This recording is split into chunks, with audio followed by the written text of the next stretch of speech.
tem uma palavra específica para compartilhar o teu coração nessa noite. Se você puder, abre comigo em Mateus, capítulo 6.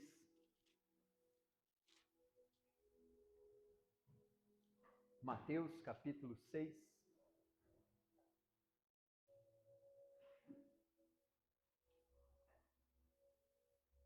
Mateus 6, capítulo 6, versículo 22.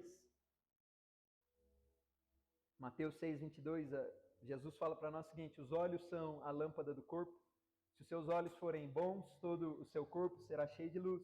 Se, porém, os seus olhos forem maus, todo o seu corpo estará em trevas. Portanto, se a luz que há em ti são trevas, que grandes trevas elas serão. Abre também comigo em João.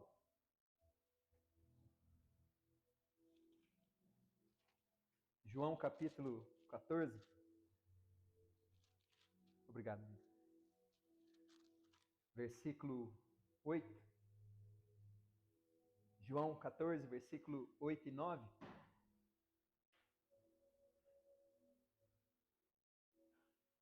A Bíblia fala assim: Filipe disse a Jesus: Senhor, mostra-nos o Pai, e isso para nós bastará. E Jesus respondeu: há tanto tempo que eu estou com vocês, Filipe, e você ainda não me conhece, porque aquele que vê a mim também vê o Pai. E como você pode dizer, mostra-nos o Pai? Você não crê que eu estou no Pai e o Pai está em mim? As palavras que eu digo a você, eu não digo por mim mesmo, mas o Pai que permanece em mim faz as suas obras. Quem vê a mim, vê o Pai. Abre em um último texto, 2 Coríntios.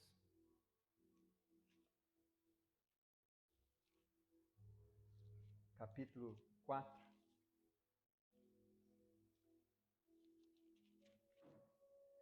Acho que é bom. Ah, já cortou.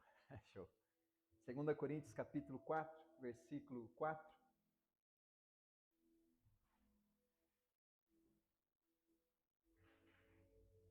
Segunda Coríntios 4, 4. A palavra fala para nós o seguinte: os quais o Deus deste mundo cegou o entendimento daqueles que ainda não creem, para que não resplandeça a luz do Evangelho e da glória de Cristo sobre eles, o qual é a imagem de Deus. Mais uma vez, nos quais o Deus deste mundo cegou o entendimento daqueles que ainda não creem, para que não resplandeça sobre eles a luz do Evangelho e da glória de Cristo, qual é a imagem de Deus. Amém. Até aqui que eu quero ler com você. Quero falar com você nessa noite sobre o que pode nos impedir de continuar olhando para Jesus, o que nos impede de continuar enxergando Jesus na totalidade do nosso meio. No mundo de hoje, nós temos que ter consciência que é fácil demais ter os nossos olhos distraídos por aquilo que acontece ao nosso redor. Na realidade, constantemente a gente fala isso sobre nós. Existe uma briga no mundo espiritual constantemente por aquilo que vai ter a nossa atenção, a nossa afeição, mas também a nossa atenção para aquilo que nós estamos olhando.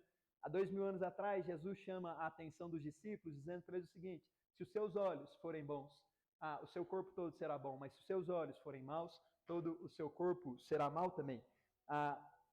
Uma das traduções do original em grego desse versículo está dizendo para mim e para você o seguinte: se os seus olhos estiverem focados em uma coisa só, uma boa coisa somente, todo o seu corpo será bom. Mas se os seus olhos estiverem divididos com muitas coisas, todo o seu corpo será mau.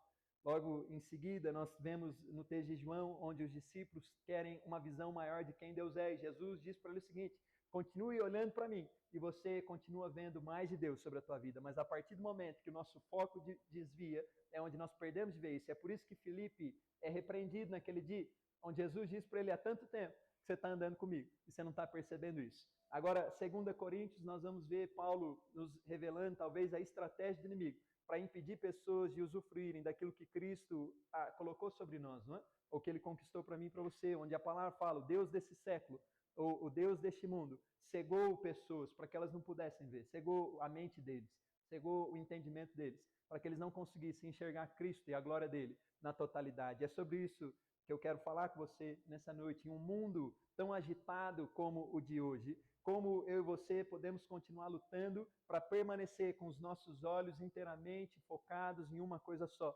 Em um mundo onde tantas coisas brigam pela minha e pela tua afeição e pela nossa atenção, como permanecer focado em Cristo, para que eu e você continuemos então vendo o Pai na totalidade e usufruindo daquilo que é direito nosso na terra. Talvez você não tenha se atentado a isso, mas em um determinado momento, Jesus fala para nós o seguinte, que tudo que ele fez porque era a vontade do Pai. Mas talvez o segredo de Cristo para nós é dizer para mim e para você o seguinte, porque um filho só consegue fazer o que ele vê o quê? Seu pai fazendo. E para mim, a chave do versículo está nessa palavra, o que ele enxerga o seu pai fazendo. Porque por mais que ele tenha pai, se ele não consegue enxergar o seu pai fazendo, ele não conseguirá fazer também.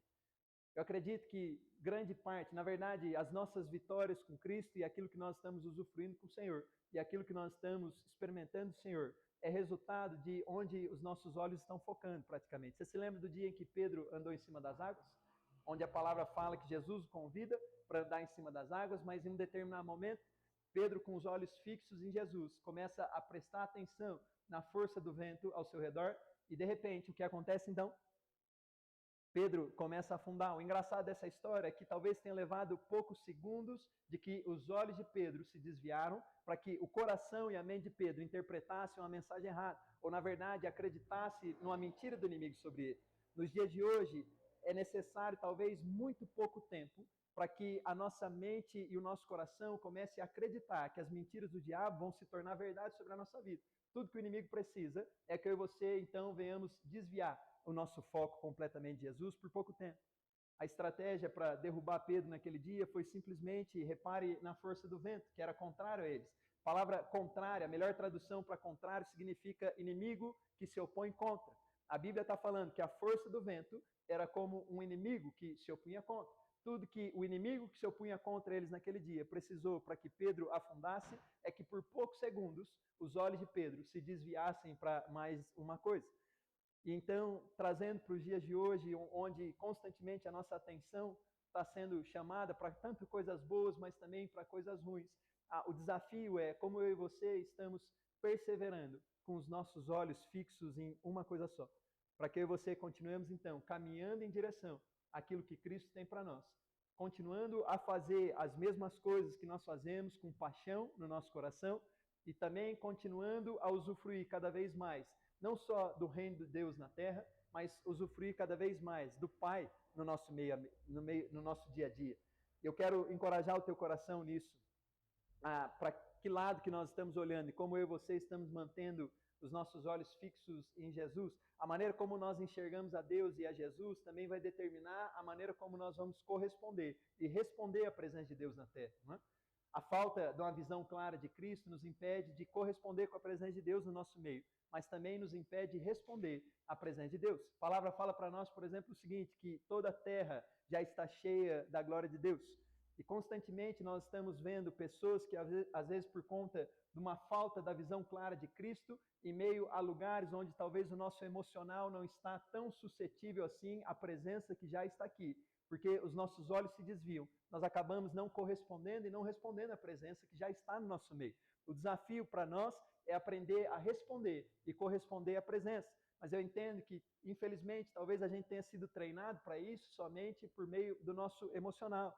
Por exemplo, se o dia foi bom, se talvez se o Vinícius tocou as músicas que eu queria ouvir, se o som está bom, aí eu respondo e correspondo à presença na adoração. Agora, se o meu dia foi mal, se eu tenho muitos problemas, se eu estou preocupado demais somente com o resultado das eleições, né, somente com o que está acontecendo ali, se não tocar as músicas que eu queria ouvir, por mais que a presença já esteja sobre nós, talvez nós sentimos como se fosse mais difícil corresponder à presença, ou responder à presença, então. O desafio, então, para nós é manter os olhos fixos em Jesus, para que eu e você possamos continuar respondendo à presença, independente se o emocional nosso está num lugar muito bom, ou se uma tempestade nos cerca. Pessoas que mantêm os olhos fixos em Jesus são pessoas que aprenderam a corresponder e a responder à presença de Deus em qualquer lugar, a qualquer momento. É muito bom quando o ambiente contribui com aquilo que Deus quer fazer no nosso meio. Mas agora, se o ambiente não tem contribuído com aquilo que Deus quer fazer no nosso meio, o que o ambiente precisa são de pessoas que estão olhando para Jesus, para que então o ambiente seja transformado. Em momento algum você vai enxergar na Bíblia que a responsabilidade de transformar pessoas é do ambiente. Pelo contrário, está escrito na sua Bíblia que a responsabilidade de transformar o ambiente é de pessoas. Não é a tua casa que tem responsabilidade de transformar você. Não é o teu emprego que tem a responsabilidade de transformar você, mas pela Bíblia, somos eu e você que temos responsabilidade de transformar o ambiente ao nosso redor. Mas é lógico, é muito bom quando o ambiente corresponde. É muito bom quando o ambiente já está propício para que isso aconteça. Né? Eu tenho certeza que é muito mais fácil se render à adoração em um lugar como esse do que num ônibus lotado às 6 horas da tarde, voltando do trabalho, né? Onde todo mundo usa desodorante. Por mais que a presença de Deus esteja lá também, é muito melhor quando o ambiente corresponde. Mas independente disso ou não, o segredo de pessoas que entenderam que não são ambientes que devem mudar a gente, somos nós que temos que mudar ambientes, é para onde é que elas estão olhando. Ou para onde eu e você estamos olhando. Cutuca aí quem está do seu lado para mim, por favor. Dá um aperto na costela dessa pessoa aí para mim. Fala para ela o seguinte, a responsabilidade de mudar o mundo é nossa. Não é o mundo que tem que mudar a gente, somos nós que temos que mudar o mundo, pela Bíblia. Não é? Mas isso é fruto de para onde é que nós estamos olhando. Você só conseguirá corresponder com a presença de Deus da maneira correta se os seus olhos estiverem na coisa certa. E nós só conseguiremos responder ao chamado da presença da maneira correta se também os nossos olhos estiverem focando na coisa certa. Principalmente em dias ruins, onde o dia mal nos atingiu, eu tenho certeza que se o chamado da presença encontrar você num dia ruim, se os seus olhos não estiverem completamente em Jesus, a tua tentação vai ser deixar para amanhã o que você poderia fazer hoje, não é verdade? Porque o nosso emocional não está tão bom, mas fruto de um lugar onde nós não estamos olhando inteiramente para Jesus. Pedro afunda porque os seus olhos se desviam, começam a focar em muita coisa acontecendo. Às vezes nós deixamos de responder à presença do Senhor ao nosso redor, porque nós começamos a focar demais em tudo que está acontecendo no ambiente, ou talvez até no nosso emocional, e nós deixamos de olhar para aquele que é puro, perfeito, e que em cima das águas, em meio à tempestade, continua chamando a gente, falando o seguinte, vem, continua, não para não. Eu sei que a tempestade ainda não acabou, eu sei que o vento não cessou, eu sei que as ondas ainda não pararam de bater no barco, mas continua olhando para mim, e você continuará andando. Se os seus olhos forem bons, todo o seu corpo será bom, mas se os seus olhos forem divididos com muita coisa, em algum momento nosso corpo será ruim, o ambiente ao nosso redor nos transformará. Agora a pergunta é, se tudo que nós precisamos é olhar para Jesus, a pergunta que a gente deveria se fazer, não só em dias maus, mas em dias bons também, é o que é que tem me impedido de enxergar Jesus? O que talvez pode me impedir de olhar para Ele na totalidade que eu deveria estar olhando? A revelação de Cristo sobre nós continua a mesma, tanto em dias bons quanto em dias ruins, mas o que é que impede a gente de enxergar isso quando as coisas não estão tão bem? É fácil, talvez, enxergar um Cristo que provém ao seu povo quando tudo está bem, mas o que é que me impede de enxergar o Cristo que provém quando as coisas não estão bem? É fácil enxergar que Cristo cura quando eu sou saudável. Agora, quando doenças me afligirem e estão há tempo demais dentro de mim, o que tem me impedido de continuar enxergando a um Cristo que cura? É fácil enxergar a um Jesus que diz para nós que o reino do Pai dele é paz, justiça e alegria, e que isso já chegou sobre nós, e que nós podemos ser governados por essa realidade, quando tudo vai bem, quando nós estamos emocionalmente bem. Mas o que me impede de enxergar em Cristo paz, justiça e alegria e vitória quando os dias estão mal? Eu quero chamar a tua atenção para isso nessa noite. Abre aí mais um texto comigo, Marcos capítulo 10. Provavelmente nós vamos usar mais a Bíblia hoje, tá? Então, fique a postos aí com a sua Bíblia. Marcos capítulo 10, versículo 49.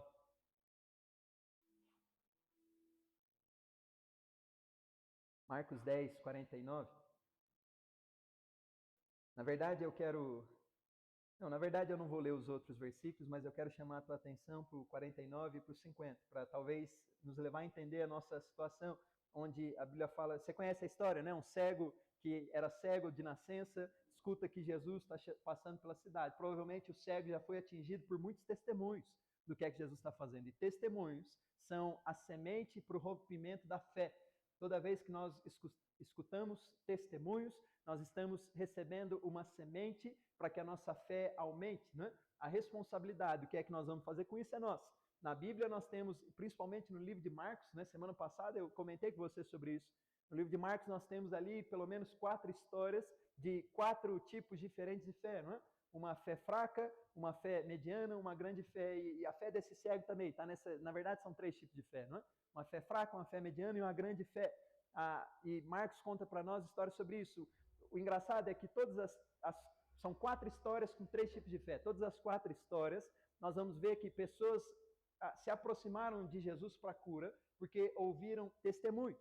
Agora, o que elas fizeram com os testemunhos, a semente que rompeu na fé delas, foi diferente para cada um deles, né? Um pai de um menino possesso e epilético chega para Jesus e fala isso a Jesus: se você pode, tenha compaixão de nós e cure o meu filho. Jesus fala: tudo pode, tudo é possível aquele que crê. A segunda história, um leproso que disse: se você quer, tenha compaixão de mim e me cure. Jesus coloca a mão nele e fala: eu quero, seja curado. Terceira história, nós falamos semana passada, a mulher do fluxo de sangue, né?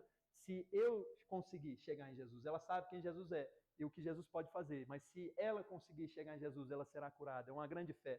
E a fé desse cego, que sabe também o seguinte: eu não posso chegar a Jesus por conta da minha limitação, mas se eu conseguir me posicionar de uma forma onde Cristo olhará para mim, eu serei curado. Essa é a fé desse homem. E o versículo 49 e 50 fala que quando Jesus escuta que o cego está chamando por ele, ele diz o seguinte: chamem o cego até mim. Chamaram então o cego, dizendo a ele: tenha coragem, se levante, porque Jesus está chamando você. Atirando a sua capa para um lado, o cego se levantou em um pulo e foi até onde Jesus estava. Até aqui, que eu quero ler com você. Você sabe disso, a gente já falou isso outras vezes, mas a capa que esse homem usa sinaliza que ele é cego, né? A capa dele sinaliza a enfermidade que ele tem, ele não pode trabalhar por conta disso, ele está autorizado a receber esmolas por conta disso, né? O manto desse homem simboliza a cegueira que ele tem, né? Trazendo para a nossa realidade hoje, eu quero que você, se você está anotando, até anote isso para você pensar durante a semana, mas qual é o manto de cegueira que tem nos impedido de enxergar Jesus nessa noite? Qual é o manto de cegueira que nós estamos usando que tem nos impedido de olhar para Jesus na totalidade? Esse homem tem uma enfermidade, ele não consegue ver. Ele usa uma capa para deixar claro para todo mundo qual é o problema dele. Mas a partir do momento onde ele escuta que Jesus está chamando por ele, a primeira atitude dele é lançar essa capa para fora, dizendo ao mundo o seguinte: eu nunca mais vou voltar para um lugar onde eu não consigo enxergar plenamente, onde eu não consigo enxergar na totalidade. Agora, ao longo da história, não na Bíblia, mas ao longo da história, nós vamos encontrar pessoas que permaneceram com suas capas e permaneceram cegos da mesma forma.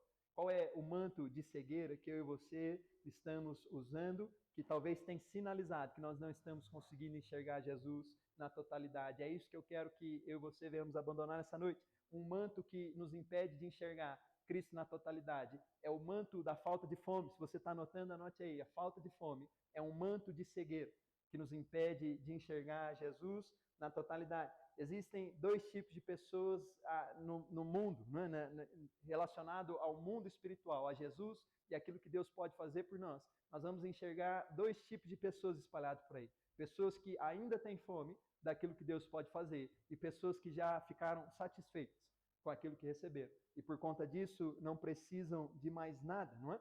Pessoas que entenderam o seguinte, que falou: as coisas estão ruins, mas tudo bem, nós estamos conformados com esse estado. A falta de fome é um manto de cegueira, porque a falta da fome por enxergar a Jesus na nossa vida nos coloca numa posição onde nós não estamos desesperados para enxergar Cristo. Se você voltar alguns versículos antes do versículo 49 e do 50, você vai encontrar um homem desesperado pela atenção de Jesus na vida dele. Onde a Bíblia fala o seguinte, que desesperadamente aquele homem gritava: filho de Davi, tem compaixão de mim. E pessoas olhavam para aquele cego e mandavam ele ficar quieto, cale sua boca, pare de importunar o mestre, não faça nada. E desesperadamente a Bíblia fala: filho de Davi, tenha compaixão de mim. Sabe o que é isso na vida desse homem? É fome. Esse homem não se prende a um lugar de cegueira porque ele não está conformado com a situação que ele está vivendo. Ele sabe que o que está acontecendo com ele, se ele conseguir a atenção do Cristo, se ele conseguir de alguma forma que Jesus olhe para ele, ou que ele chegue até Jesus, que Jesus dê atenção para ele sabe que ele vai ir para um lugar que ele não está. Mas ele sabe, ao mesmo tempo, que o momento que ele está vivendo não é a vontade de Deus para a vida dele. Agora, quando nós estamos satisfeitos com aquilo que nós estamos experimentando, é onde a falta de fome se transforma num manto de cegueira, onde nós não estamos desesperados por Deus.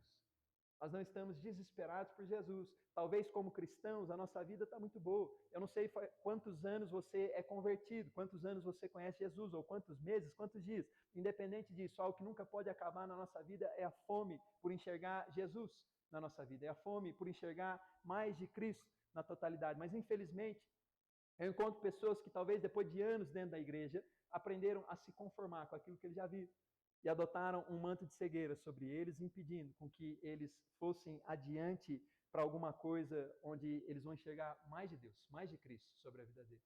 Eu quero desafiar você nessa noite a se perguntar o seguinte: onde é que está a tua fome?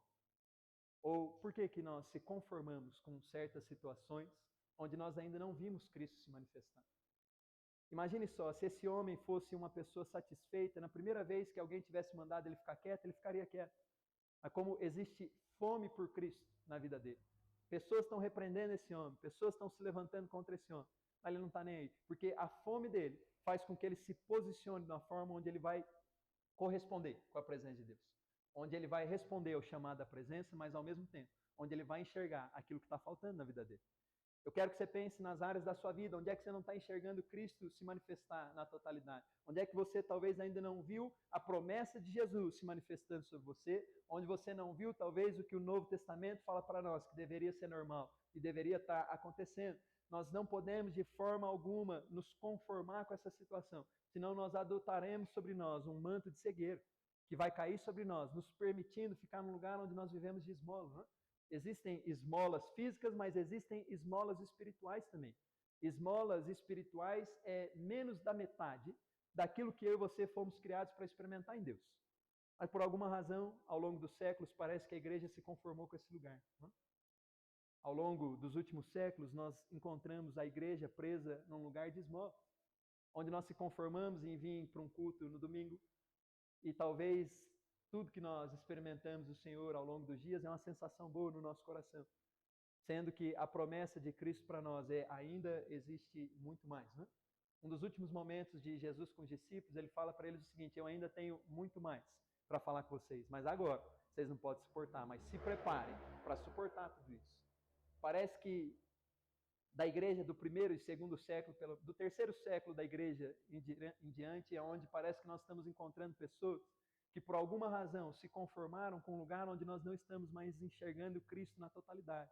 Dentro da nossa casa, no lugar onde nós trabalhamos, na nossa cidade, na nossa própria vida. Tem coisas talvez que nós ainda não vimos a liberdade de Cristo na totalidade. Nós ainda lutamos contra essas coisas, mas por alguma razão parece que nós se conformamos com aquilo na nossa vida.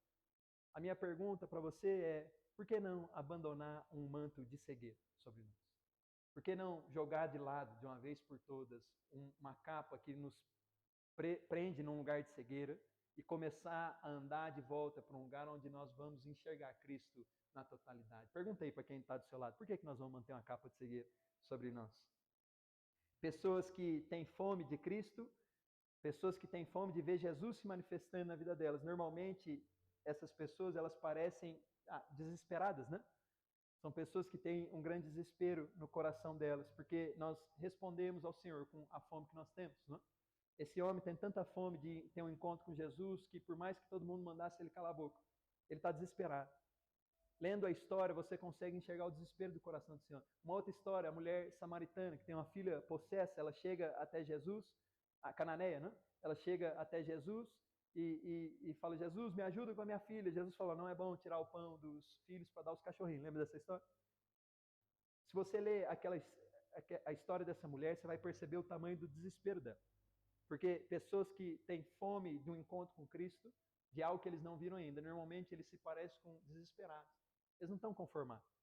Eles não estão numa situação onde ele falou: tudo bem, se acontecer, aconteceu, se não aconteceu, não aconteceu. Eles sabem quem Jesus é. ele sabe o que Jesus pode fazer, ele sabe o que Jesus quer fazer, e eles se posicionam para um lugar onde eles estão ali, filho de Davi, tenha compaixão de mim, filho de Davi, volte os seus olhos para mim, filho de Davi, me enxergue, o mundo ao teu redor vai querer desanimar você, para que você volte para um lugar onde você não está vendo isso na totalidade. O lugar que você trabalha vai querer te desanimar, para que você deixe de buscar uma visão de Cristo na totalidade sobre aquele ambiente. A cidade, muitas vezes, vai querer nos desanimar, de querer buscar uma visão de Cristo, que vai liberar um avivamento sobre essa terra. Mas é nesse lugar que a nossa fome continua respondendo ao Senhor. Onde eu e você estamos gritando, filho de Davi, tenha compaixão de mim. Existem pessoas no nosso ambiente que às vezes estão vivendo completamente absorvidas pelo estresse e pela natureza do mundo caído ao nosso redor. Foram tão atormentadas, mas ao mesmo tempo se conformaram com tudo que está acontecendo de errado. Se conformaram com enfermidades, se conformaram com pessoas indo para o inferno, se conformaram com pecados que nós não conseguimos ter liberdade, se conformaram com vícios, se conformaram com todo tipo de destruição do inferno. Foram absorvidas pelo estresse. Elas sabem que a vida não está boa. Elas sabem que as coisas não estão andando do jeito que deveriam andar, mas por alguma razão elas se conformaram com esse lugar. E o meu clamor nessa noite é para que eu e você, de forma alguma, venhamos estar conformados com a falta da visão de Cristo em áreas que nós ainda não vimos. Estava conversando com o Caio e a Catarina ontem, a gente estava falando especificamente sobre isso, né? Sobre essa questão seguinte, como igreja, pensando como igreja. Nós sabemos que nós estamos vivendo muita coisa boa, nós sabemos que nós estamos experimentando muita coisa boa, mas de forma alguma eu quero entrar num lugar de eu me conformei com aquilo que nós estamos experimentando. De forma alguma eu quero entrar num lugar onde eu vou falar para você o seguinte, gente, nós já vivemos tudo que a gente poderia viver em Jesus. Nós já vimos tudo que a gente poderia ver acontecendo em Jesus. Essa cidade já deu tudo para nós que a gente poderia receber de Jesus. De forma alguma eu quero entrar num lugar desse como igreja. Daqui 10 anos, eu quero poder chegar para você e falar para você o seguinte, nós já vimos muito mais coisa, mas ainda tem muito mais que nós vamos ver daqui por diante. Porque eu tenho fome, como igreja, eu tenho fome por uma visão de Cristo que nós estamos enxergando, que está mudando o ambiente ao nosso redor. Não é o ambiente que está mudando a gente, mas pessoas que estão enxergando Jesus, elas estão andando na água em cima, no meio de tempestades. Todo mundo vai falar para nós o seguinte, no meio da tempestade, fica no teu barco, porque senão você vai afundar. Mas por alguma razão, nós estamos enxergando Jesus, nós estamos andando em cima da água. E ninguém sabe explicar o que está acontecendo, por que está dando certo com a gente, por que está funcionando, porque nós enxergamos algo que os outros não enxergaram. Não é? Paulo, em um determinado momento da vida dele, ele mata cristãos, pessoas que amam a Jesus. Mas precisou somente de um momento onde ele enxergasse algo a mais em Jesus, para que não só a vida dele mudasse, mas a história do mundo mudasse. Eu quero atiçar o teu coração essa semana para fazer você entender o seguinte, talvez as coisas ainda não mudaram, porque nos falta uma visão de Cristo. Aí quando você enxergar, quando você chegar no lugar onde você vai enxergar a história do mundo, nunca mais vai ser a mesma. Agora sabe o que vai te levar para esse lugar? A fome do teu coração. A fome que eu e você ainda sentimos. Nós queremos um avivamento? Com certeza, mas o que vai me levar para esse lugar é a fome que eu tenho mantido vivo. É como é que eu estou administrando isso, o desespero do meu coração, em falar para mim mesmo o seguinte, eu ainda não estou vivendo tudo aquilo que eu poderia estar vivendo. Eu quero, põe a mão no ombro dessa pessoa do seu lado, você vai profetizar sobre ela mais uma vez. Fala para ela o seguinte, há algo maior que nós vamos viver do que nós estamos vivendo hoje. Profetiza, com fé. Não fala só por falar, não. Fala com fé. A Bíblia fala que o que sai da tua boca com fé se transforma numa realidade. Então fala com fé. Há algo maior do que nós estamos vivendo hoje, que nós viveremos. Fala isso aí para essa pessoa. Há algo muito maior. Há algo maior do que nós estamos vivendo como igreja, há algo maior do que nós estamos vivendo como pessoas à parte, há algo maior do que nós estamos experimentando no cenário do Brasil, há algo maior do que nós estamos experimentando no cenário de escala global. O Espírito Santo vem sobre a nossa geração com uma manifestação de poder que nós nunca vimos antes. Há algo a mais do Espírito Santo para nós que nós não encontramos. Eu já vi tanta coisa incrível acontecendo. Eu vi paralíticos andando, cegos enxergando, surdos ouvindo. Mas ainda existe um desespero no meu coração em me colocar na posição seguinte, ainda existe algo a mais em Jesus que nós vamos ver, que eu não vi acontecendo, um encontro maior com o poder do Espírito Santo para essa geração, que nós não vimos acontecendo. Essa cidade ainda tem algo maior que Deus quer fazer sobre Petrópolis, que nós ainda não estamos vendo acontecer. A questão é como é que a nossa fome vai fazer com que a gente persevere num lugar onde nós vamos ver isso acontecendo. Nós estamos se posicionando desesperados, às vezes igual louco, gritando, filho de Davi, tenha compaixão de nós. Tem uma profecia sobre 1 bilhão de almas salvas na nossa geração. Você já ouviu sobre isso? 1 bilhão de almas salvas na nossa geração. É algo que, talvez, se você for calcular ao longo dos últimos anos, nós ainda não chegamos perto desse número, mas ainda a profecia está sobre nós. E eu não quero me conformar com um lugar onde falou, tudo bem, nós estamos vendo 10 almas salvas, 100 almas salvas, 1000 almas salvas, 1 milhão de almas salvas. Se ainda existe algo maior para nós, eu quero ir para esse lugar junto com você. Eu quero que a nossa fome nos leve para um lugar onde nós arrancamos o manto da nossa cegueira, aquilo que nos impedia de ver essas coisas acontecendo. E a nossa fome, o nosso desespero está nos levando para um lugar onde nós veremos 1 bilhão de almas salvas. Eu creio nisso para você também. E profetiza aí sobre essa pessoa do seu lado mais uma vez. Fala assim para ela, se você não crê, eu creio por nós. Tá bom? Se você não tem fé, eu tenho por nós. Um outro manto de cegueira, abre aí Marcos capítulo 3. Marcos capítulo 3, versículo 2. Marcos capítulo 3, versículo 2, fala assim para nós. E os inimigos de Jesus estavam ali observando para ver se ele iria curar aquele homem no sábado, a fim de acusarem Jesus.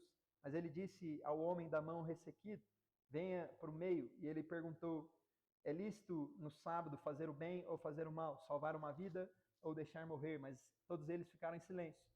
Então Jesus olhou em volta e ficou indignado e entristecido com a dureza do coração daquelas pessoas. E disse ao homem, estenda a sua mão. O homem estendeu a mão e ela foi completamente restaurada.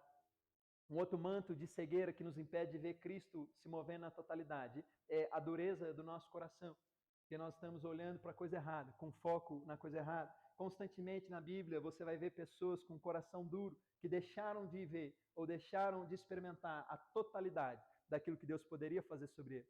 Jesus, na verdade, nos dá um aviso, dizendo para nós o seguinte, cuida do teu coração. Ele conta uma parábola dizendo para nós sobre tipos de solo. Você lembra dessa parábola? Onde ele fala 4 tipos de solo, 3 solos que são ruins, um solo bom, que frutifica a semente do semeador. Na explicação da parábola, Jesus fala para nós o seguinte, que os solos são o nosso coração. E talvez um coração ruim ou a dureza do nosso coração tem nos impedido de enxergar Cristo na totalidade. Aqueles homens estão vendo Jesus se movimentar, mas eles não estão prestando atenção no reino de Deus invadindo a terra. Na realidade, os olhos deles estão voltados para tanta coisa errada que eles não conseguem nem perceber uma oportunidade de manifestar a bondade de Deus naquele meio. Quando o nosso coração é duro e os nossos olhos estão voltados para tanta coisa errada, dificilmente nós vamos conseguir perceber as oportunidades de ver o reino de Deus rompendo na terra ao nosso momento. Pessoas vão continuar morrendo ao nosso redor indo para o inferno. Nós não veremos milagres acontecendo, pessoas não serão salvas, avivamentos não serão lançados. Existem grandes plantadores de igreja que morreram sem nunca ter plantado na igreja. Existem grandes avivalistas que morreram sem nunca ter visto um avivamento. Existem grandes mestres, profetas, apóstolos e evangelistas que morreram sem nunca ter exercido o seu ministério. Sabe por quê? Por conta da dureza do coração, onde nós entendemos muitas vezes o que é que Deus quer fazer, mas os nossos olhos estão voltados para tanta coisa somente que nos favorece, que nós esquecemos daquilo que o Pai quer fazer no nosso meio. A briga dos fariseus com Jesus é porque a maneira como Jesus se move está atrapalhando o benefício próprio desses homens. Eles estão querendo matar Jesus porque o benefício próprio deles está sendo prejudicado por aquilo que Jesus está fazendo.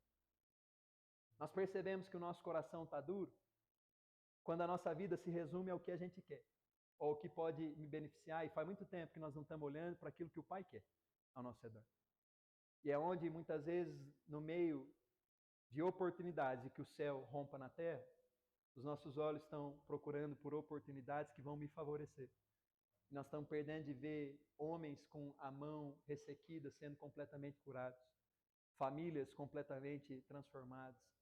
O manto de cegueira é um coração duro, porque ele se preocupa somente com si mesmo. Ele não olha para a vontade de Deus, ele não olha para aquilo que Deus quer fazer. O que a gente quer saber é como é que Deus pode beneficiar a gente, né?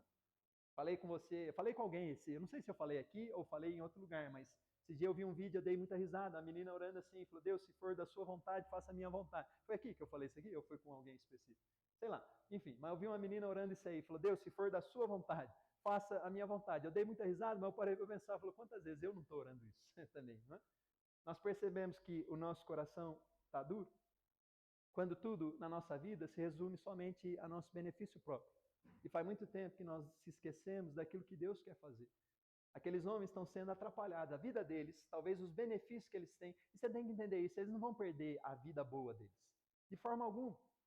Eles têm que se adaptar, lógico, eles estão perdendo benefícios, mas a vida deles vai continuar sendo boa se eles abraçarem o que Jesus está falando. Mas o coração dói, né, quando aquilo que poderia me favorecer é tirar de mim, de alguma forma. E Jesus está mostrando para esses homens o seguinte, a vida deles, o coração deles se endureceu tanto, que eles estão olhando somente para aquilo que poderia favorecer eles. Se esqueceram há muito tempo do reino de Deus. Isso é um manto de cegueira. Às vezes nós estamos vivendo tão preocupados somente com a gente mesmo, que nós estamos se esquecendo daquilo que Deus quer fazer ao nosso redor. Eu acredito que tem coisas que talvez vão demorar um pouco mais de tempo para acontecer, mas tem coisas que a gente tem que se perguntar o seguinte, por que não poderia estar acontecendo agora? Talvez a única razão de não estar acontecendo é por causa de corações duros, que deixaram de olhar as oportunidades no reino e começaram a olhar somente para benefício próprio. Né? Nós sempre seremos tentados a não corresponder com a presença e não obedecer ao chamado de Deus quando nós temos um coração duro, principalmente quando nós percebemos que aquilo não vai nos beneficiar em nada, de forma alguma. A tentação do teu coração em direção ao lugar onde você vai ver mais Jesus, a tentação do teu coração muitas vezes vai ser não corresponder, porque você não está vendo benefício para a sua vida naquele lugar. Nós falamos muito sobre generosidade no nosso meio, por exemplo. Né? E generosidade, a gente sabe disso, tem a ver com tempo, talento e tesouro. Mas é fácil ser generoso em coisas que eu percebo que aquilo me beneficia de alguma forma. Difícil é ser generoso em coisas que às vezes o pensamento que o mundo coloca sobre nós é que você só está perdendo seu tempo fazendo aquilo. Você só está perdendo o seu talento. Quantos de nós, por exemplo, nunca foram orar, ou talvez nunca se fecharam num quarto e pensaram consigo mesmo o seguinte, por que eu estou aqui dentro? Eu estou perdendo meu tempo. Por que eu estou lendo a Bíblia? Parece que eu estou perdendo meu tempo. Por que eu continuo tentando falar de Jesus para essa pessoa que tantas vezes me falou, não, parece que nós estamos perdendo tempo. A tentação do nosso coração vai ser, muitas vezes, querer fugir do lugar onde Jesus espera que a gente esteja, somente porque nós não estamos vendo nada que está beneficiando a gente momentaneamente. E é por isso que nós temos que aprender a olhar para Jesus. Porque Jesus vê algo que você não está vendo. Jesus está vendo, talvez, algo que vai perdurar por gerações, que você não está enxergando. Jesus está vendo algo que às vezes te aguarda no reino dos céus que você não está vendo. Qual que é a razão de 2000 anos de igreja, a gente continuar pregando a mesma mensagem, sabendo que pessoas ainda são mortas, sabendo que pessoas ainda são perseguidas por conta disso. Mas por alguma razão, nós estamos no mesmo lugar. De duas, ou nós temos um surto coletivo muito grande, que já dura 2000 anos, ou realmente tem pessoas no nosso meio que estão enxergando algo a mais. E eu sou ousado em dizer que em 2000 anos de igreja, nem todos aqueles que participaram da igreja enxergaram a totalidade de Cristo. Existiram muitos simpatizantes do movimento, mas alguns enxergaram a totalidade de Cristo. E é por conta disso que nós estamos aqui. E eu acredito que talvez o desafio para mim e para você hoje é se, na nossa geração, o Senhor vai olhar para nós e vai encontrar pessoas que, em meio a desafios, estão enxergando Cristo. Em meio a coisas que talvez nós não estamos sendo beneficiados em nada, nós continuamos fazendo, porque nós estamos enxergando Cristo e nós sabemos que Jesus quer que a gente vá para esse lugar. Um outro manto de cegueira, eu quero orar por você daqui a pouco, já vou acabar, mas um outro manto de cegueira, que nos prende num lugar onde nós não estamos enxergando a totalidade de Cristo, é justamente a falta da obediência, por conta, talvez, de um coração duro, não é? Corresponder à presença e ver Jesus na totalidade é obedecer a uma direção que nós estamos tendo do Senhor. Agora, nós somos tentados a deixar a obediência de lado. Um dos motivos é quando nós não estamos vendo benefício. Um outro motivo, abre aí sua Bíblia, Marcos 1. Falei que a gente usa a Bíblia um pouco mais hoje, né? Marcos capítulo 1, versículo 35.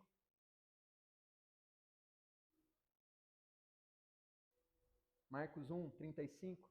A Bíblia fala assim para nós. Tendo se levantado de madrugada, quando ainda estava escuro, Jesus saiu e foi para um lugar deserto e ali ele estava orando. Simão e os que estavam com ele procuraram Jesus por toda parte. Quando encontraram, disseram a Jesus, todos estão te procurando. Jesus, porém, disse a eles, vamos a outros lugares, aos povoados vizinhos, a fim de que eu também pregue ali, pois foi para isso que eu vim até aqui. Nós somos tentados a desobedecer ao Senhor muitas vezes quando tudo está indo bem ao nosso redor. Jesus está passando, Marcos capítulo 1, versículo 35, nós estamos vendo o começo do ministério de Jesus, onde as coisas estão começando a funcionar. A Bíblia fala que o ministério de Jesus explodiu na cidade onde Pedro tinha sua casa, basicamente, onde a sogra de Pedro foi curada, não é? Onde, não sei se você lembra disso, mas onde logo depois disso um paralítico vai vir, vão descer ele pelo telhado, e aí Jesus cura isso. Todos esses milagres acontecem naquela casa. Agora, quando Jesus está começando, um dos primeiros lugares que experimenta um grande avivamento do poder do Espírito é justamente a cidade de Pedro. Só que depois de um grande avivamento, onde tudo está dando muito certo, a Bíblia fala que Jesus vai para um lugar de oração, e quando ele volta, ele escuta os discípulos falando o seguinte: Jesus, está todo mundo procurando você, porque o avivamento está explodindo nesse lugar. E Jesus fala para ele o seguinte: é por isso que nós precisamos ir para um outro lugar agora. É engraçado porque muitas vezes nós vamos ser tentados a desobedecer ao Senhor quando nós estamos vendo tudo indo muito bem ao nosso redor. Uma pessoa que não enxerga a Deus na totalidade, numa situação como essa, a gente seria tentado a olhar para a situação e falar o seguinte: se está dando certo aqui, por que nós vamos para outro lugar? Se está funcionando aqui, se explodiu aqui agora, por que nós vamos para outra cidade? Por que nós vamos para outros povoados? Por que nós temos que fazer algo a mais? Mas isso é a falta da visão do Senhor. E é lógico, tem dias que o Senhor vai falar para nós o seguinte: agora que está dando certo, persevera. Mas tem dias que o Senhor vai falar para você o seguinte: agora que está dando certo, sai daí e vai para outro lugar, que eu vou usar você do zero agora, em outra coisa. A tentação da desobediência muitas vezes vem quando as coisas estão dando certo demais. Isso é um manto de cegueira. Porque achar que só porque está funcionando é ali que a gente tem que ficar, muitas vezes nos impede de ver a totalidade daquilo que Deus poderia fazer na nossa vida. É engraçado, mas grandes testemunhos de grandes romperes que eu vi foram em lugares que eu não queria ter ido. E talvez até grandes curas em algumas igrejas que eu fui ministrar foram em igrejas que eu nem queria estar lá. Eu fui porque o Senhor falou comigo o seguinte, falou: vai, eu preciso de você lá. Eu falei: Deus, mas é engraçado, eu confesso para vocês isso aí, mas teve vezes que eu tinha 3 oportunidades de uma agenda na mesma data. E aí, é lógico, uma daquelas agendas sempre alegra mais o meu coração. Eu sei que se eu fechar com o pessoal, eu vou comer mais churrasco do que eu gostaria.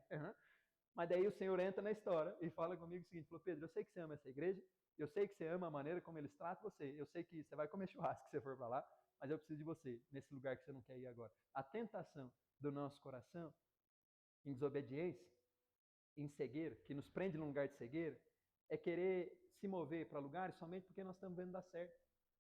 Sendo que muitas vezes a direção de Deus para nós é: falou, persevera em algum lugar que você não está vendo ainda acontecer. Vai para um lugar onde eles não estão experimentando isso acontecer. Quando as coisas estiverem dando certo demais, nós somos tentados a deixar a obediência de lado. Isso nos mantém no lugar de cegueira. Outra coisa, Marcos capítulo 3, 20, abre aí. Deixa sua Bíblia aberta em Marcos.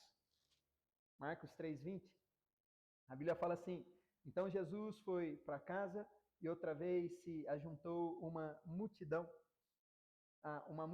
de tal modo que eles não podiam nem mesmo comer, nem ele, nem os discípulos podiam ao mesmo comer. Até aqui que eu quero ler com você. Nós somos tentados a deixar a obediência de lado, e isso nos coloca num lugar de cegueira, quando nós percebemos que talvez nós já não estamos tendo tempo para nós mesmos, porque a vontade do Senhor talvez tenha consumido muito em nós, né? E a tentação da desobediência vem nesse lugar, onde Satanás vem no seu ouvido e fala para você o seguinte: você não está tendo tempo nem mais para comer. Por que você não para de fazer certas coisas? E, infelizmente, nós vemos um humanismo muito grande nessa geração, onde parece que o ser humano tomou o lugar de Jesus na nossa vida. Onde Jesus pode falar para mim o que eu tenho que fazer, mas se o meu eu humano não se sente confortável com isso, eu não farei.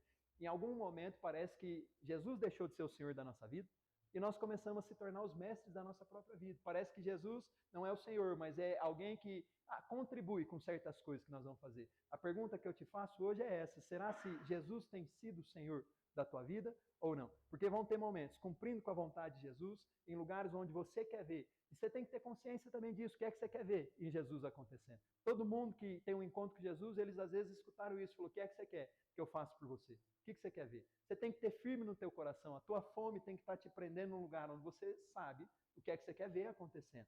Antes de que você morra, vai ter muita coisa que Deus vai fazer, sem você saber. Mas tem coisas que ainda precisam ser vivas no seu coração. E você é responsável por manter o fogo aceso no teu coração. Agora, a tentação que nos impede de chegar nesse lugar em desobediência, talvez seja nós não estamos tendo tempo nem para nós mesmos. Por que nós vamos continuar perseverando? Jesus chegou no momento onde a vontade do Pai está se manifestando de uma tal forma na vida dele, que não só ele, mas as pessoas que estão andando com ele já não têm mais tempo para eles mesmos. A família de Jesus fica indignada com essa situação, onde a mãe e os irmãos de Jesus vêm falar com Jesus, falou, Jesus, baixa a bola, peraí, desacelera. E aí Jesus fala para o povo o seguinte, falou, não, peraí, minha mãe e meus irmãos são aqueles que fazem a vontade do Pai. Por que Jesus fala isso? Porque ele sabe que tem algo demoníaco numa frase que diz para nós o seguinte, deixe de fazer a vontade de Deus e se preocupe com você. É interessante você perceber que muitas vezes o que tem nos deixado num lugar de cegueira é que nós começamos mais uma vez, e aí entra o coração duro, né? Nós começamos a valorizar mais a nossa vontade do que aquilo que Deus quer de nós. Eu posso te falar um negócio. Se tem algo que eu tenho certeza nessa vida, é que em direção onde você vai ver Jesus na totalidade, você vai se desgastar. Você vai cansar por isso. Kathryn Kuhlman, uma grande avivalista do passado, eu nunca vi uma pessoa com a sensibilidade no profético igual aquela mulher tinha. Ela já morreu. Mas Kathryn Kuhlman dizia para nós o seguinte, falou, não ache que isso vem de graça. Quando ela pregava e milagres aconteciam, ela dizia para o povo o seguinte, falou, vocês estão vendo agora. Ninguém viu o quanto é que eu me desgastei num lugar de oração, jejum e busca pelo Senhor, para que o Senhor tivesse misericórdia da minha alma, que Ele não retirasse a sua unção de mim, que Ele não retirasse o seu Espírito de mim. Ela pregava isso, me tirem tudo, me tirem qualquer coisa, menos o Espírito Santo, mas ela dizia para jovens, né, principalmente dizia jovens, lembre-se disso. Em alguns momentos vai ser desgastante, mas persevere. Quando você perceber que talvez a sua vida já não há mais tempo para a sua vontade própria. Grandes avivalistas do passado apontaram o caminho para nós dizendo o seguinte, a graça vem para todos nós de graça, a salvação é fácil, mas pessoas que lideraram gerações em avivamento, no encontro maior com a presença de Deus, são pessoas que se desgastaram. Uma grande avivalista do passado falava para mim e para você o seguinte, melhor é se desgastar por Jesus do que ficar enferrujado nessa vida. Muitas vezes, em nome de se preocupar com nós mesmos, nós estamos enferrujando em certos lugares. Porque nós deixamos de fazer a vontade de Deus para aquele momento e começamos a olhar mais uma vez para a nossa própria vontade. Isso se transforma num manto de cegueira sobre nós. E uma outra coisa é quando nós estamos no meio de duros de coração que não entendem a vontade de Deus. Nós somos tentados a desobedecer. Marcos 3:2 que nós lemos, a Bíblia fala assim, os inimigos de Jesus observavam Jesus para ver se ele faria alguma coisa. Outra certeza que nós temos é que nós temos um inimigo nessa vida e que constantemente o nosso inimigo está observando a gente para ver se você vai fazer alguma coisa, para que assim que você fizer, ele poder ter algo para se levantar contra a tua vida. Não é? Satanás se levanta contra todos nós. Para aqueles que não estão dando dor de cabeça no inferno, Satanás ainda se levanta para eles, mas de uma forma sutil, onde talvez quando eles percebem o que está acontecendo, já é tarde demais. Não é? Eles já foram tomados de tal forma. Ainda existe esperança, se eles não morreram, ainda existe esperança. Mas para aqueles que estão cumprindo com a vontade do Senhor, o nosso inimigo muitas vezes está batendo de frente na gente. Não? O seu inimigo constantemente está te observando. E a tentação da desobediência é saber que nós temos inimigos que nos observam e deixar de fazer a vontade de Deus justamente porque inimigos estão observando a gente. Eu conheci muitas pessoas que deixaram de fazer o que Deus queria que eles fizessem, porque as pessoas que os observavam naquele momento poderiam usar aquilo contra a vida deles. E a história continua sendo a mesma coisa. E eu quero te alertar sobre isso também. Não? O Senhor não nos chamou para uma posição onde nós só observamos. O Senhor nos chamou para uma posição onde nós agimos em parceria com o Espírito Santo. Pela Bíblia, pessoas que somente observam se tornaram inimigos do Senhor. De forma alguma eu quero que eu e você venhamos entrar nesse lugar. O Senhor nos chamou para que eu e você venhamos estar num lugar de amizade, né? De relacionamento. Mas Paulo alerta uma geração dizendo o seguinte, tais pessoas se tornaram inimigos do Senhor. E se tem algo que a Bíblia fala sobre isso também, é pessoas que somente observavam e deixaram um lugar de amizade para se tornarem inimigos do Senhor. A tua obediência ao Senhor muitas vezes vai ser testada, ou a tentação da obediência muitas vezes vai vir. Quando você perceber que inimigos te observam e que se você der o passo, talvez algo vai se levantar contra você ali. Mas é aqui que nós precisamos ter consciência do seguinte, maior é o que está conosco do que aquele que está no mundo.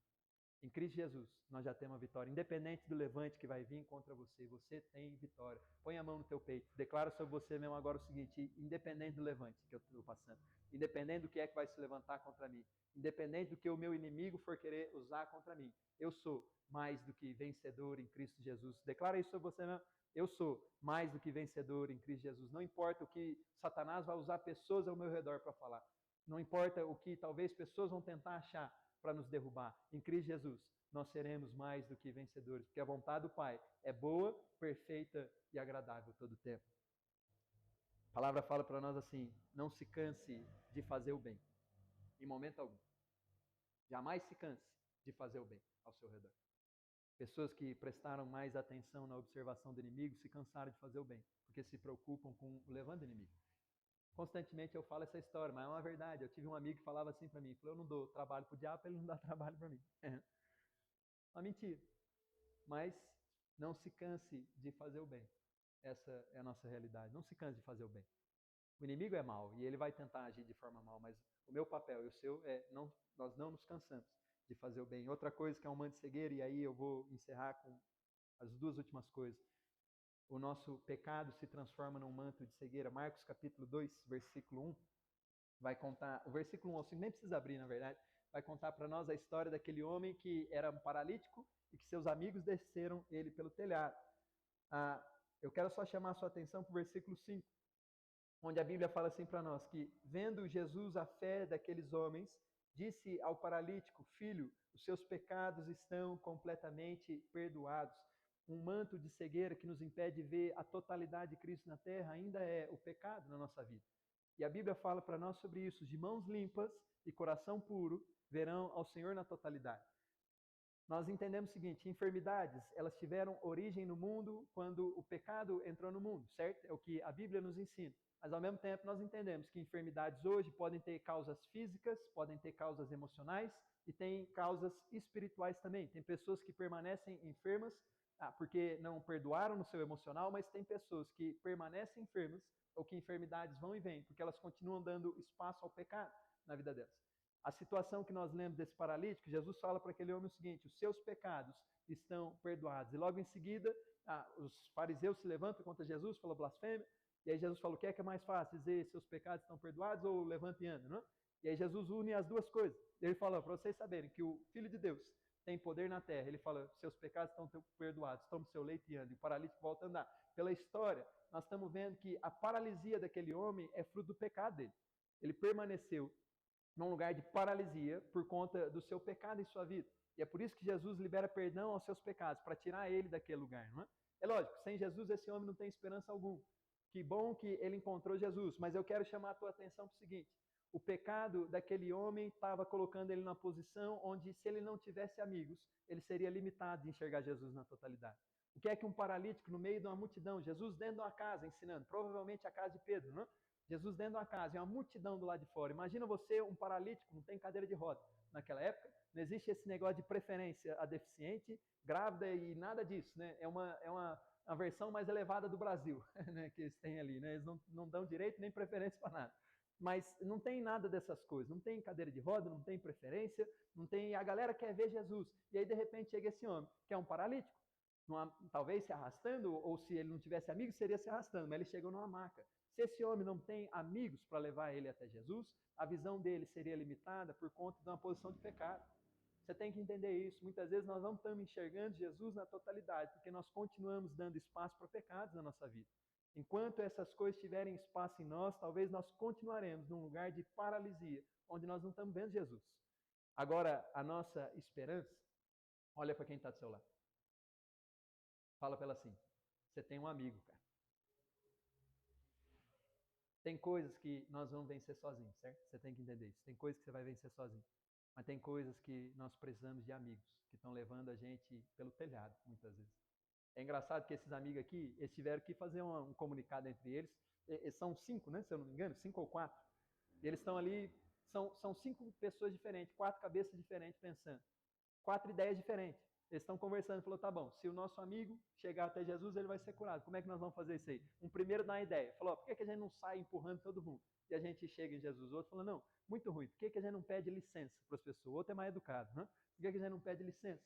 E falou, não, muito ruim também. Falou, não, por que a gente não tenta ir lá e chama Jesus para vir aqui? Falou, não, isso aí nunca vai acontecer. E aí um quarto fala, por que a gente não sobe no telhado e desce ele pelo telhado? Todos os outros olham e falam, sua ideia é a melhor de todos. Por alguma razão parece que é a que mais faz sentido, né? Mas ainda assim é a que funciona. Nós temos que entender o seguinte: tem coisas que nós vamos vencer sozinhos, tem coisas que nós precisamos de amigos para nos ajudar a encontrar Jesus, e tem coisas que nós temos que entender que nós somos responsáveis por levar pessoas a uma visão total de Jesus, mas como amigos, talvez nós vamos ter que abrir mão de boas ideias para ficar com a ideia que funciona. Talvez como 4, 5 amigos.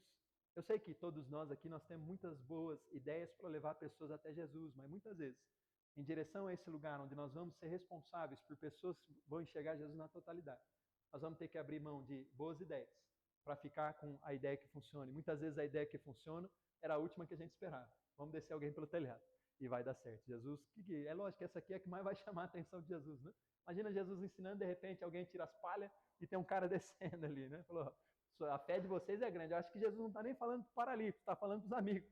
Né? Falou, a fé de vocês é grande. É por isso que o pecado do seu amigo será perdoado. Mas o pecado é um manto de cegueira na nossa vida. Ainda bem que esse homem tem amigo. Ainda bem que esse cara tem amigos. Como família, eu e você temos que entender o seguinte: nós não estamos sozinhos. Ainda bem que nessa igreja você tem amigos. Ainda bem que nesse lugar eu e você podemos ter amigos. Se você não tem, nós queremos ser amigos, né? Essa é a realidade. Porque tem coisas que nós nunca vamos enxergar Jesus na totalidade. Tanto por conta do pecado, mas porque nós não temos amigos. E a última coisa, Vini, pode subir aqui já, por favor. A última coisa, que é um manto de cegueira, é a falta da adoração na nossa vida. Né? A falta de um lugar onde nós estamos adorando ao Senhor em tempos bons, mas ao mesmo tempo em tempos que são ruins. Eu estava me lembrando da história de um livro muito antigo, chamado O Homem do Céu. Já ouviu a história desse homem? É um chinês, se eu não me engano, irmão Yun, né? Um homem que foi preso, espancado e torturado diversas vezes, mas o livro dele é muito bom, vale a pena se você conseguir ler. Eu acho que o pastor Luciano Subirá gravou um vídeo com ele esses tempos atrás, um cara que viveu milagres extraordinários. Para você ter noção, se eu não me engano foi ele, tem uma história dele que um dia ele estava numa aldeia chinesa ali e ele descobriu que radicais iriam pôr fogo num vilarejo de cristãos que ficava a uns 200 quilômetros dali. E ele ficou desesperado no coração dele, começou a orar, Senhor, nós precisamos avisar os nossos irmãos. E ele saiu correndo na estrada, todo mundo falou para ele assim, falou, não vai dar tempo. São 200 quilômetros, você não tem carro, bicicleta, nem adianta, você nunca vai chegar primeiro que eles. Ele não ouviu isso, desesperado, saiu correndo na estrada, orando ao Senhor. E passado alguns segundos, quando ele viu, ele estava dentro da aldeia daqueles irmãos, e ele conseguiu avisar todas aquelas pessoas, e todos eles salvaram a sua vida. Um homem que viveu milagres extraordinários, mas que foi torturado, quase morto, preso várias vezes, alguns anos, e é incrível a história dele, porque mesmo em grandes momentos, nos momentos mais difíceis da vida desse homem, quando ele estava sendo levado para um lugar de tortura, ou quando ele estava voltando da tortura, a história, ele mesmo escreveu no seu livro que as músicas que ele cantava naquele momento, o foco em adoração que ele tinha ao Senhor, dizendo Deus ainda é bom. Quando ele estava indo apanhar, ele estava cantando isso, Deus ainda é bom. Quando ele voltava de um lugar onde ele apanhou, ele cantava assim, eu não morri hoje, não verei o meu Senhor, mas Deus ainda é bom. O foco daquele homem é a adoração. Um manto de cegueira que cai sobre nós, às vezes, é a falta de adoração na nossa vida. Onde nós estamos tão preocupados com a falta de algumas coisas que ainda não aconteceram, ou o destino de coisas ruins, talvez. E como adultos, nós temos consciência do seguinte, o mundo não é do jeito que a gente gostaria que fosse. Nem sempre as coisas acontecem da forma como a gente gostaria que acontecesse. Crianças ficam presas num lugar onde, quando as coisas não estão dando certo para elas, elas reclamam, elas murmuram, elas ficam insatisfeitas. Adultos maduros em Cristo deveriam entender que, mesmo que as coisas não estão da forma como a gente gostaria, Deus ainda é bom. E nós continuamos adorando ao Senhor, porque o nosso foco não está no que está acontecendo no mundo, simplesmente. Nós sabemos o que está acontecendo de errado. Nós não negamos a existência do problema, mas o nosso foco inteiramente continua sendo Jesus Cristo adiante de nós. E é por isso que, em meio a problemas, nós podemos continuar cantando: Deus é bom, Jesus reina sobre o seu povo, Ele ainda é digno, Ele ainda é santo, Ele ainda é misericordioso sobre todos nós. Talvez a falta da adoração em tempos difíceis colocou sobre nós um manto de cegueira. A palavra fala: Deus é entronizado no meio dos louvores do seu povo. Entronizado significa dar o trono à coisa certa, não é? A realidade é que quando nós adoramos então ao Senhor no nosso meio, nós damos um trono ao Senhor, aquilo começa a ganhar forma e espaço na nossa vida. Agora, a adoração não é só destinada ao Senhor. A Bíblia fala: não adore outros deuses, não adore inimigos do Senhor, não adore objetos, não adore situações, não adore problemas. Adoração é afeição e foco em alguma coisa, né? E a ordenança de Deus para nós é: me adore. Não situações, não problemas, não pessoas, não lugares. Adore ao Senhor, porque aquilo que nós adoramos ganha forma e espaço na tua vida. Aquilo que tem a tua afeição e o teu foco é o que vai ganhar forma e espaço na tua vida. E é lógico que pessoas que têm adorado a coisa errada, a visão delas é limitada porque a forma que foi tomada na vida delas é a forma da coisa errada. E não há espaço para olhar para a coisa certa, porque nós passamos tempo demais adorando a coisa errada. Agora, se o nosso foco e afeição for na coisa certa, em Cristo Jesus, quando nós adoramos, mesmo em meio a problemas, mesmo em meio à tempestade caindo, a nossa visão de Cristo é tão grande, a nossa visão de Jesus é tão superior a todas as coisas, que não há mais espaço para os problemas no nosso campo de visão. E é por isso que, mesmo em meio a tempestades, mesmo em meio a sofrimentos, nós continuamos dizendo: Deus ainda é bom sobre todos nós. Quando Estevão morre apedrejado, a Bíblia não fala para nós se ele está sentindo dor ou não, mas a Bíblia mostra para nós o que é que ele está enxergando naquele momento. A visão que ele tem de Jesus é tão grande que as pedras vindo na direção dele já não tem mais a afeição dele, já não tem mais a atenção dele. Eu sei que nem sempre as coisas vão estar do jeito que a gente gostaria que tivesse. E o Espírito Santo vem sobre nós com romper que nós nunca experimentamos, mas até que isso aconteça, nós não podemos se prender num lugar de cegueira, porque nós estamos adorando a coisa errada. O cego Bartimeu, ele não só está desesperado com fome, não é? Pelo Senhor, mas ele está adorando Jesus. Ele poderia ter gritado o seguinte: Jesus de Nazaré, tem compaixão de mim. Ou Jesus de Cafarnaum, me ajude. O que é que está escrito na tua Bíblia que ele cantou, que ele gritou? Filho de Davi, tem compaixão de mim. Esse homem sabe quem Jesus é. E quando ele está desesperado, ele ao mesmo tempo está exaltando Jesus. Porque ele sabe que Jesus é o Salvador dele. Ele sabe que Jesus é o Messias. Ele não vai deixar com que a voz do inimigo cale a adoração dele. Quando pessoas mandam ele ficar quieto, ele grita mais alto: Filho de Davi, tem compaixão de mim. Ele está adorando ao Senhor. Ele está desesperado, ele precisa daquele momento. Se Jesus passar e não ouvir a voz dele, ele vai ficar cego. Ele está desesperado, com certeza. Tem dias que você vai vir para um lugar de adoração, tem dias que você vai entrar na tua casa, num lugar de adoração, e você está desesperado. Se Deus não colocar a mão, as coisas vão dar muito errado. Talvez você vai morrer se não acontecer nada naquela situação. Mas mesmo em meio a um grande desespero, isso não pode tomar o lugar de adoração da nossa vida. É nesse lugar que nós precisamos continuar clamando: Filho de Davi, meu Salvador, meu Senhor. O Senhor é bom, tenha compaixão de mim. Feche seu olho, eu quero orar por você nessa noite. Eu quero desafiar a tua posição nessa noite também. 1 Coríntios 13 fala que nada pode nos afastar do amor do Senhor, a não ser uma escolha nossa que nós fizemos. Foi para a liberdade que Cristo nos libertou. Jesus não pagou o preço para que nós vivêssemos como cego, mas Paulo em Coríntios ainda fala: o Deus desse século cegou o entendimento, cegou pessoas, para que elas não vissem a glória de Deus, a glória de Cristo, o Evangelho e a glória de Cristo se manifestando no meio delas. Tem coisas que eu e você ainda não vimos a glória de Cristo romper sobre nós, como pessoas, como igreja, como cidade. Eu sei que nós não vimos ainda. Nós não negamos a existência da falta ou de certos problemas. Mas nós não vamos permitir com que o Deus desse século jogue um manto de cegueira sobre nós, falando para mim e para você o seguinte: você nunca mais vai sair de um lugar de esmola, você vai morrer e você não verá a totalidade de Cristo na tua vida. Eu não vou estar nesse lugar. E eu quero desafiar você a não estar nesse lugar também. Tem muita coisa acontecendo no Brasil esse ano. Independente do que vai acontecer ou não, Deus ainda é bom. que o nosso foco ainda precisa estar em Jesus. Se nós estamos andando a pastos verdejantes ou se nós estamos andando no meio de tempestades, nós ainda temos um bom pastor que chama por nós. Se são pastos verdejantes, glória a Deus, nós vamos se alimentar e repousar. Mas se são tempestades, glória a Deus, nós estamos andando em cima da água, vencendo com o inimigo. Se é para o descanso que o Senhor nos chamou, glória a Deus, mas se é para a batalha que o Senhor tem nos chamado, nós vamos ser vencedores com Cristo, independente disso ou não. O nosso foco é Cristo, porque se os nossos olhos forem bons, todo o nosso corpo será bom.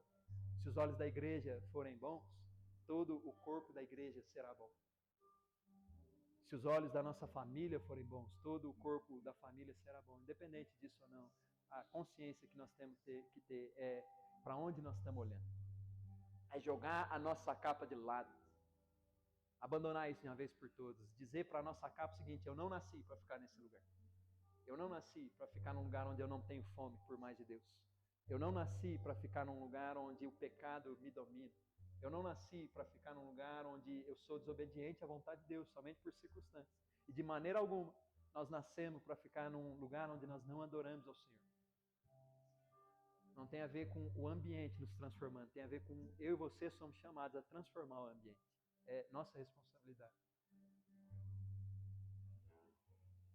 Eu quero orar por você nessa noite, mas ao mesmo tempo, independente de qualquer coisa que esteja acontecendo na tua vida, ou independente de qual é o nosso foco nessa noite, em nosso país mesmo, eu quero ter um momento com você onde nós vamos esquecer de tudo, por 5 minutos que seja.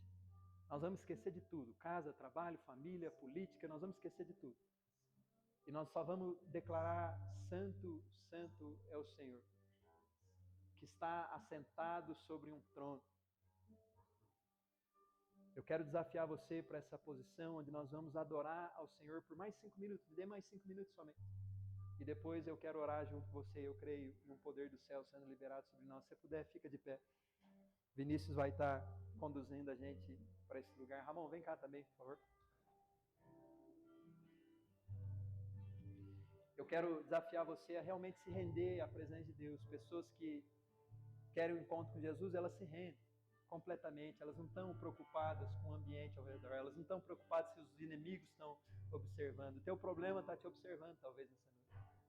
Às vezes você acha que o seu problema é natural, mas talvez seu problema é um espírito maligno que se levantou contra você e está tentando roubar a tua paz. E às vezes ele está ali do lado de fora, olhando aqui para dentro, observando você. Nós temos que mostrar para o nosso problema que ele não tem um lugar de influência na nossa vida. Que mesmo em meio à tempestade, nós estamos num lugar onde nós dizemos: o Senhor ainda é santo, digno de receber a glória. Se renda ao Senhor por mais 5 minutos, depois eu quero orar com você.